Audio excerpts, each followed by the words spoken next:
What's up, guys? Today we want to talk about how to deal with a woman who is flaky or being sort of hot and cold with you. There's only three things that you really got to do to deal with this, and we're going to cover all three today. And the other thing you got to understand is that a lot of guys have been in this situation. It's not unique. And if you're getting hung up or kind of stressed out over this, just know that I've been there before. Other guys have been there before, and this is a solvable problem. So first thing I want to make sure that you understand here, a lot of guys are going to tell you like, just leave her alone, man, let her be, like drop her or whatever. That's kind of a common response from friends and also from guys who aren't in the same situation themselves, have either been burned by it before or think it's just black and white. But I know what it is to be with a woman who's kind of hot and cold with you. If you really like her, if you think she's worth it, then it's worth giving it a go. I would tell you, the haters, the people who tell you just let her go. If she's worth it, and if you follow the 3 steps that I tell you and she responds well, then that's amazing. You guys could have an awesome relationship. Years and years and years ago, I had an ex-girlfriend who was extremely hot and cold with me. We'd make a little bit of progress over text messaging, and then I'd stop hearing from her. Or going on a date, she wouldn't reply for 2 days. First time we kissed each other, I didn't hear from her for like another 2 or 3 days. It's like, what's going on? I remember telling a buddy about it, and he's like, man, she just sounds like an insufferable bitch. You gotta drop her. He didn't know what was going on in my heart. He didn't know about the times we shared together, and I'm really glad I didn't listen to him. So if somebody's telling you like, hey, don't listen to them. Like, listen to what's in your heart, go after it. There is a time when you need to walk away, and we'll talk about that in a minute, but let's get through the 3 things first, and if she's responsive to those, then fantastic. So tip number 1 is that when she gets uncertain, you have to be even more certain. This is a delicate line you got to walk here. You can't be overbearing, you can't be pushy. We'll talk about how to deal with that in a second. But what happens with a lot of guys, when they get with an uncertain woman, they want to have, a talk with her. They want to sit her down and say, hey, what are we? Or, what's going on? How do you feel about me? That's the exact opposite of what you want to do. That's going to push her away, because when she feels your uncertainty on top of her uncertainty, that's not going to feel good for her. She's going to be like, oh, well, I guess he doesn't want me that much. I guess he's uncertain too, so I'm just going to peace out over this way. What makes a woman attracted to you is feeling the desire of a man who's extremely confident and extremely certain of himself and certain in the future that you see with her. And if she doesn't see that, then you've got to be the one to carry that vision forward. Think of it this way. If you were, a board member of a company and you were choosing a CEO for that company, would you hire a CEO who wasn't confident, who wasn't certain that he could take that company forward? Would you hire somebody who didn't have a vision for it and who didn't believe in it? You absolutely wouldn't. You'd be an awful board member. So, don't outsource your confidence and your certainty to her. If she's feeling uncertain, you can't be wavering in your certainty. You've got to be the one who's saying, hey, no, this could be amazing. This could be awesome. I'm going to move forward with it. I'm going to show her that I still feel desire for her and that I think this could be an awesome relationship. So that's point 1. Point 2 is that when you're with her, you've got to just focus on having fun. A lot of guys, and again, I used to do this too, when you get with a woman who's feeling some degree of uncertainty, whether you're texting her or whether you're with her one-on-one, you get in your head and you start thinking to yourself, is she enjoying herself? Is this going well? Like, am I having fun right now? Is she having fun?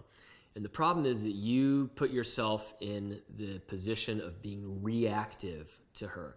And when you're reactive to someone who's uncertain, you become uncertain too, and then the whole thing falls apart.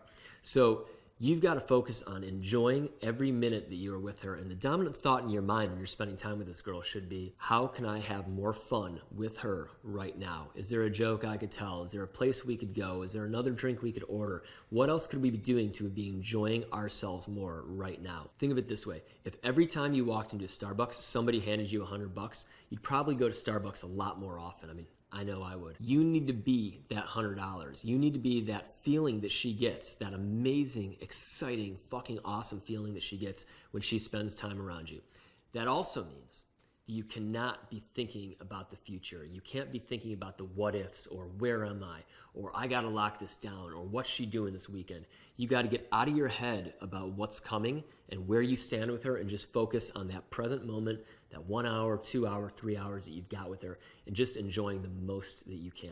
And when you're texting her, it means not being needy. It means not pushing her too much. It means elevating her mood. Again, the whole thing here is we want to take our certainty and we want to drive forward with that, and we want to give her great feelings as a result of it. So an example of a text that you might send to a woman, rather than saying, hey, how are you doing? Or hey, how are you feeling today? Or any of the things that we ask a woman when she's feeling that uncertainty, which don't ever work, you should send her something along the lines of, hey, I just saw this pigeon earlier today. He was parked on my balcony. He gave me this look like he knew what I did last summer. So something like that, some sort of text message that conjures up a funny visual image in her mind, because what are you trying to do? You're trying to get her to experience those positive emotions, that fun, smiling laugh that she's going to get when she receives that text message and associates it with you. So again, when you're with her, you want to be having fun. You want to be the leader. You want to be the one leading her into great times and great adventures. A really wise man once said that women don't want to be the adventure of your life. They want to be a part of the adventure of your life. So make your life an adventure. Bring her along for a part of it. And whether she's feeling it or not, you should still be having a ton of fucking fun. And hopefully she's going to come along for the ride. Now, step 3 is you want to give her the gift of missing you. I'm not the first person to say this, but this is a really, really, really important point. If you're doing all the chasing, then you become predictable. Love, relationships, all of that, they're a two-way street. She has to put a little bit of work into you for you to be interesting. You have to have a little bit of mysteriousness for her to want to put in work into you. So you should not always be the one initiating. You should not always be the one chasing. You should withhold a little bit of your power, hold back sometimes.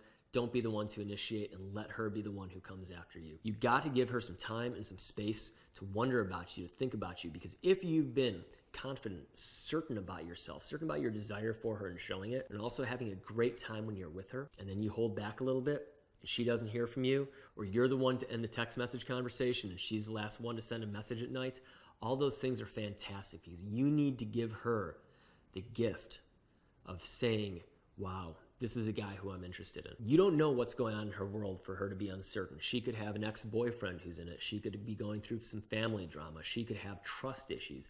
She could be moving to another country.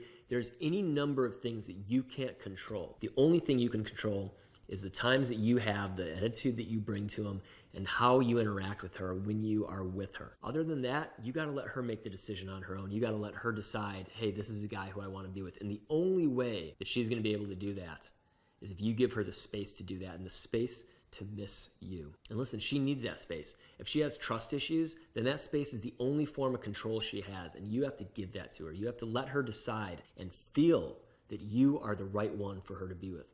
And if she goes through this and she decides that you're not the right one to be with, man, you've done what you can, and you don't want to be with this girl anyway. Because look, love and relationships, I don't need to tell you this. They're a two-way street. And I know as a man, you think you can control it. I know as a man, you think there's a technique or some way that you can just engineer your way into her liking you. And if you're awesome, if you have a great time, if you're certain, if you're confident, if you show your desire, if you do all the things I talk about and all the things I teach in my courses, you're going to give yourself the best opportunity. But you can't account for what's going on up here in her. And if what's going on up here in her is that she's got some damage, she's got some trust issues, or she's just got some other reason that she doesn't want to be with you, if you've done what you can, then you got to just give her the space to back away and peace out. And listen, man, this is when you will find your strength. This is when you will find your confidence, is when she's not texting you back and you're laying there in bed at night and you're like, fuck, I really want to text her right now. Fuck, I really want to know what's going on with her. It's been 3 days I haven't heard from her. What is she doing? And that is when you find your strength. That's when you find confidence. That's when you find power in your ability to be alone and weather this emotional storm. Because there's going to be way harder shit that comes along in your life than dealing with a girl who doesn't like you or not. And this is an opportunity to cultivate that strength and to be strong with yourself and to move beyond this. And by the way, that strength is exactly what she needs to see. If she's feeling uncertainty and she knows that you can be on your own, that you're not going to push your agenda on her, that your neediness isn't stronger than her desire to figure things out on her own, that's going to feel amazing for her. And this is the final place that a lot of guys f*** up. They have such a strong sense of neediness. They need that closure. They've got an idea in their minds of what this relationship could be, and they're willing to compromise themselves. They're willing to compromise their standards. They're willing to compromise their barriers. They're willing to compromise everything about their lives in order to achieve that with this one special, precious woman who's just pulling away from them. Don't let yourself be that guy. Give her the space. Have fun when you're with her. And if that doesn't work out, then man, like, you've done your best. You know, it's relationships like this where I've experienced some of the most heartache, found the most joy and also found the most strength inside myself. So I'm not going to tell you to walk away from it right now. I'm going to tell you to follow those 3 steps, do what I taught you, and then if she's still not responding, if you're still struggling, walk away. And if you want more about how to get out of the friend zone or how to deal with a woman who's challenging you, then come on over to my website. I've got a whole PDF and a video series I put together on it.